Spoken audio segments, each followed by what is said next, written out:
राधे राधे, जय श्री कृष्ण। आइए हम सब मिलकर निर्जला एकादशी व्रत कथा सुनते हैं। निर्जला एकादशी व्रत कथा सुनने से व्यक्ति के सभी पापों का नाश हो जाता है, मन शांत रहता है, मोक्ष की और शुभ फलों की प्राप्ति होती है तथा साल के 24 एकादशियों का फल सिर्फ एक एकादशी निर्जला एकादशी व्रत कर लेने से मिल जाती है।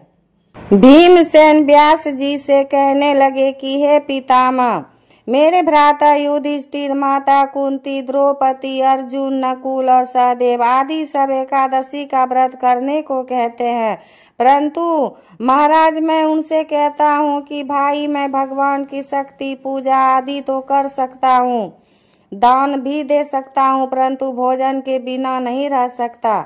इस पर व्यास जी कहने लगे कि हे भीमसेन, यदि तुम नरक को बुरा और स्वर्ग को अच्छा समझते हो तो प्रति मास की दोनों एकादशियों को अन्न मत खाया करो।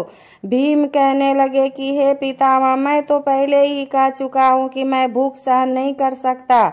यदि वर्ष भर में कोई एक ही व्रत हो तो वह मैं रख सकता हूँ, क्योंकि मेरे पेट में वृक नाम वाली अग्नि है, सो मैं भोजन किए बिना नहीं रह सकता। भोजन करने से वह शांत रहती है, इसलिए पूरा उपवास तो क्या एक समय भी बिना भोजन किए रहना कठिन है।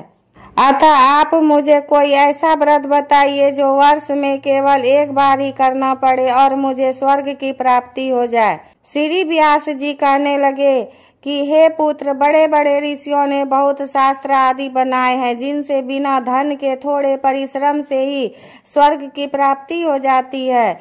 इस प्रकार शास्त्रों में दोनों पक्षों की एकादशियों का व्रत मुक्ति के लिए रखा जाता है।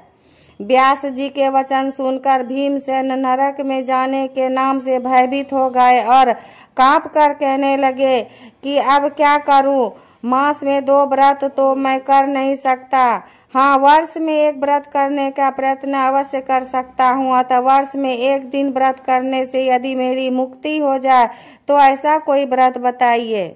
यह सुनकर व्यास जी कहने लगे कि वृषभ और मिथुन की संक्रांति के बीच ज्येष्ठ मास के शुक्ल पक्ष की जो एकादशी आती है उसका नाम निर्जला है, तुम उस एकादशी का व्रत करो। इस एकादशी के व्रत में स्नान और आचमन के सिवा जल अवर्जित है। आचमन में 6 माह से अधिक जल नहीं होना चाहिए, अन्यथा वह मदपान के सदृश हो जाता है। इस दिन भोजन नहीं करना चाहिए, क्योंकि भोजन करने से व्रत नष्ट हो जाता है। यदि एकादशी को सूर्योदय से लेकर द्वादशी के सूर्योदय तक जल ग्रहण न करे तो उसे सारी एकादशियों के व्रत का फल प्राप्त होता है। द्वादशी को सूर्योदय से पहले उठकर स्नान आदि करके ब्राह्मणों को दान आदि देना चाहिए। इसके पश्चात भूखे और सतपात्र ब्राह्मण को भोजन कराकर फिर आप भोजन कर लेना चाहिए। इसका फल पूरे 1 वर्ष की संपूर्ण एकादशियों के बराबर होता है। व्यास जी कहने लगे कि हे भीमसेन, यह मुझको स्वयं भगवान ने बताया है। इस एकादशी का पुण्य समस्त तीर्थों और दानों से अधिक है। केवल एक दिन मनुष्य निर्जल रहने से पापों से मुक्त हो जाता है। जो मनुष्य निर्जला एकादशी का व्रत करते हैं उनकी मृत्यु के समय यमदूत आकर नहीं घेरते, वरन भगवान के पार्षद उसे पुष्पक विमान में बिठाकर स्वर्ग को ले जाते हैं।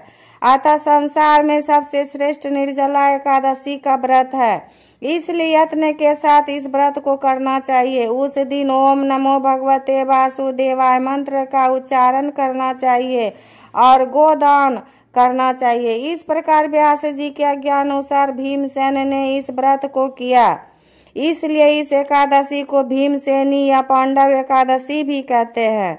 निर्जला व्रत करने से पूर्व भगवान से प्रार्थना करें कि हे भगवान, आज मैं निर्जला व्रत करता हूँ या करती हूँ, दूसरे दिन भोजन करूँगा या करूँगी, मैं इस व्रत को श्रद्धा पूर्वक करूँगी या करूँगा, अतः आपकी कृपा से मेरे सब पाप नष्ट हो जाए। इस दिन जल से भरा हुआ 1 घड़ा वस्त्र से ढक कर स्वर्ण सहित दान करना चाहिए। जो मनुष्य इस व्रत को करते हैं उनको करोड़ फल सोने के दान का फल मिलता है, और जो इस दिन यज्ञ आदि करते हैं उनका फल तो वर्णन ही नहीं किया जा सकता। इस एकादशी के व्रत से मनुष्य विष्णु लोक को प्राप्त होता है। जो मनुष्य इस दिन अन्न खाते हैं वे चंडाल के समान है, वे अंत में नरक में जाते हैं। जिसने निर्जला एकादशी का व्रत किया है वह चाहे ब्रह्म हत्यारा हो, मदपान करता हो, चोरी की हो या गुरु के साथ द्वेष किया हो, मगर इस व्रत के प्रभाव से स्वर्ग जाता है। हे कुंती पुत्र, जो पुरुष या स्त्री श्रद्धा पूर्वक इस व्रत को करते हैं उन्हें अग्रलिखित कर्म करने चाहिए। प्रथम भगवान का पूजन, फिर गौदान, ब्राह्मणों को मिष्ठान व दक्षिणा देनी चाहिए तथा जल से भरे कलश का दान अवश्य करना चाहिए। निर्जला के दिन अन्न, वस्त्र, उपहार, जूता आदि का दान भी करना चाहिए। जो मनुष्य भक्ति पूर्वक इस कथा को पढ़ते हैं या सुनते हैं उन्हें निश्चय ही स्वर्ग की प्राप्ति होती है।